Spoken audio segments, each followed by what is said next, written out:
Now, for more on the debate, let's bring in our political contributor, Matthew Dowd, and ABC's Bianna Golodryga here to break down the debate by numbers. And Matt, you said yesterday on the show, President Obama better bring his A game or start packing up the boxes at the White House. Did he do it? Yes, he left his rope-a-dope strategy back that he had last time and really brought the energy level to this thing. I think in the end he won this debate, not by a lot. He won it by points. If we think of this as a prize fight, he won it by points, no knockout. He did what he needed to do. I do have to say, though, Lara and I were talking, Bianna and I were talking, a lot of other women are agreeing with this assessment that at least I felt as well, which was that they both seemed a tad aggressive, overly aggressive toward each other. Well, that's the real balance that you have to try to do. You have to be strong and forceful without offending people. And the moments in that thing, it felt like the frat scene from Good Will Hunting. It did. That could offend people in the course of that. Well, when they're both trying to get the female vote, I wondered if they alienated a lot of women out there. And two-thirds of the swing voters are female, and they got to be careful about that. In the meantime, Bianna, we did have millions and millions of tweets again, but not quite as many as the first debate. Not quite as many. 7.2 million tweets last night versus 10.5 million during the first debate. So more than double what we saw during the vice presidential debate last week.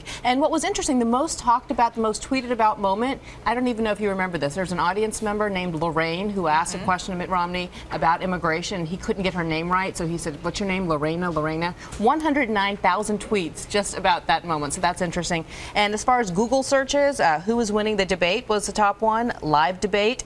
Binders full of women, of course, that popped up as well, and fact check. And very quickly, Matt, we have a third debate next week, this one on foreign policy. We were just talking all this debate over semantics of when the president used the word terrorist about the attacks in Libya. Misses the point, and we're going to get into it next week, which is why was security denied a country and an ambassador where there's real danger? I think Mitt Romney missed an opportunity. Instead of focusing on the word, he should focus on broad competence in government. But I think going into that debate, the possession arrow is now in the president's advantage. It wasn't Mitt Romney. It's now in the president's advantage. Has he stopped Romney's momentum? Yeah, and he's increased the enthusiasm among his base, among Democrats, and that's really what he had to do last night. Okay, Matt Dowd, Bianna Golodryga, thanks so much.